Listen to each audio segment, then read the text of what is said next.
Now let's export our book as an ebook, as an EPUB reflowable ebook. For that, we will go to File and Export. Export. You already know what preflight is, and we have already fixed warnings and issues from the preflight. We can just ignore and continue. If you didn't do that, please see my previous video about preflights, and this will be much clearer for you. Okay, let's continue. Ignore and continue. Here we have two different presets: EPUB fixed layout and EPUB reflowable. We export it as a fixed layout, for example with children's books, with cookbooks, where we have a lot of images, tables, a lot of colorful elements. In that cases, we want to export our book as EPUB fixed layout. Also true for comics books or anything highly visual. Since our book is mostly just text, we want to choose EPUB reflowable.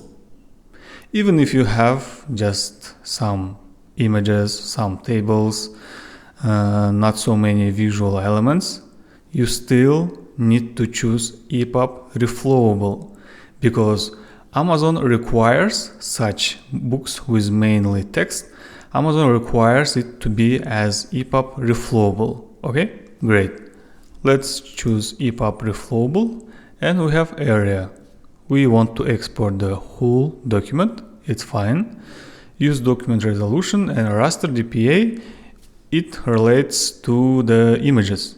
Usually for ebooks, I would say something like 150 dpi is enough, but by default we have 72. That's also fine. For ebook, we don't need high resolution like 300 dpi, because it will be only visible on the screen, and so something between 72 and 150 dpi is enough. Keep everything the same, downsample images, and rasterize everything. If it's above this dpi, it will lower everything above that to 72. Quality of the images, okay, let's leave it as is. And here, convert bulleted lists to text, convert numbered lists to text. Don't change anything, just leave it as is. Remove line breaks. You remove line breaks because we have already fixed these line breaks, page breaks, everything while doing a technical editing. If you haven't done that, please check my first videos in this tutorial for technical editing, how we correctly do that in Microsoft Office or Google Doc or any other text editor. It's very important that we fix our book, that we do technical editing before formatting. Generate CSS from styles. Yes, we want our styles that we have created to be saved as CSS styles. Okay, preserve local overrides, that's all fine. Cover page. We should also include cover pages, so just covers for our ebook. We can choose. We can, for example, insert our cover in very first page and then choose rasterize first page, meaning that the first page in our book inside Affinity is going to be our cover for the ebook. Or we can use image. In this case, we have to choose a file. Okay, let's choose a file. I have generated this cover with Gemini just for the sake of this video. Let's choose this one. Pagination source none. That's okay. And ask for location. Do you want to keep it somewhere else, or you can keep it alongside document, meaning where you have this source file, the EPUB file will be saved just near this file in that same folder. And also one more important setting is hide talk page numbers. In the ebook, we don't have fixed pages like in a print book, because the page size, something like a trim size, the page size, because the page size depends on the screen size.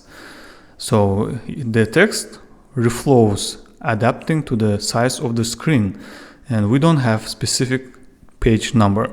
So we want to exclude page numbers from table of contents. Okay, let's exclude. Everything is the same, then export. Let's check our file. Here we have tutorial 18 EPUB file. To preview your ebook, you can use any freely available ebook readers like Google Books, Apple Books, or anything else like FB Reader or Calibre. I use Calibre, so I'm opening now it with Calibre. And yes, this is our ebook. Here is our book title, everything as we have just designed. Here is our table of contents. And yes, we designed the part 1 this way. Everything looks similar. And here is our book content. Okay, everything is great.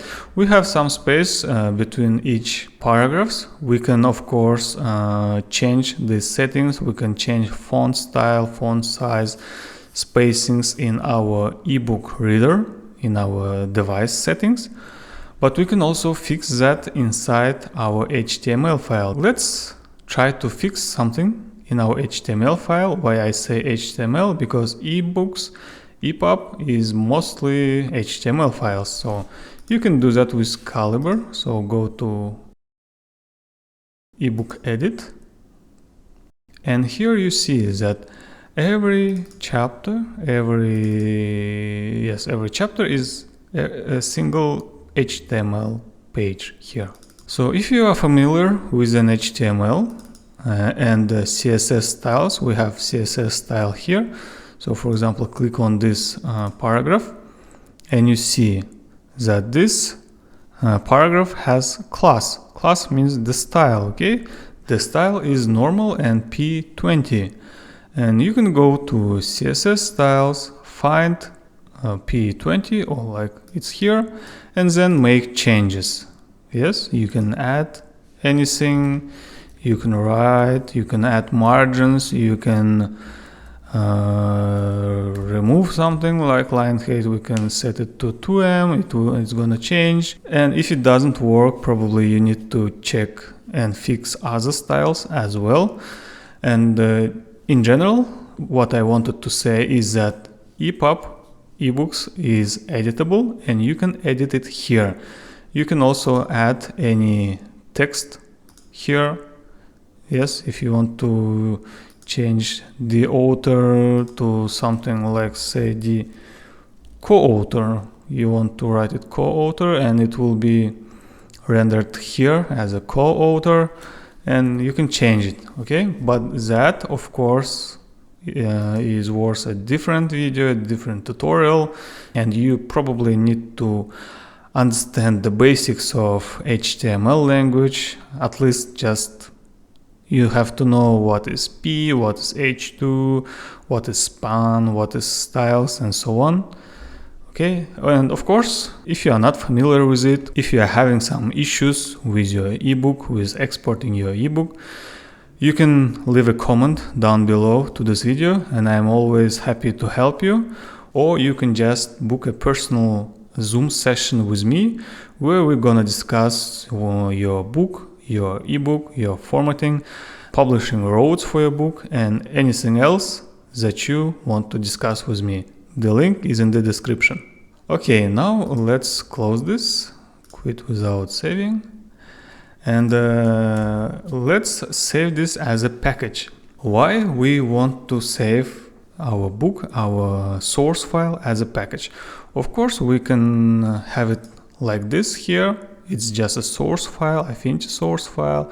But if you have a lot of images, a lot of fonts that you have downloaded from several sources, something you have downloaded from Google fonts, something is your own, and you have a lot of images and so on, and you want to keep all of them inside a single package for future use, or if you want to give it to someone else to continue this work or to fix something or anything else, then you of course need to save it as a package.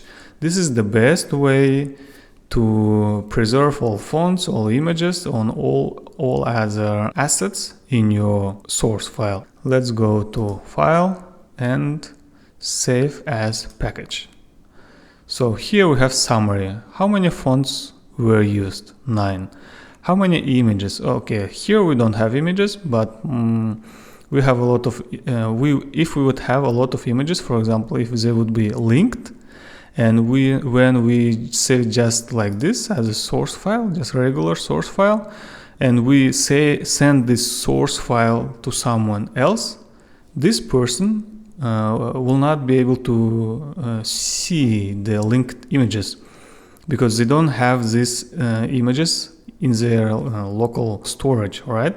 You have to send every image alongside with the source file, which we do when we save our source file as a package. And everything else, link, text, how many we have, and how many CSS files, and so on and so on. So we can check images if we have images, fonts, our fonts.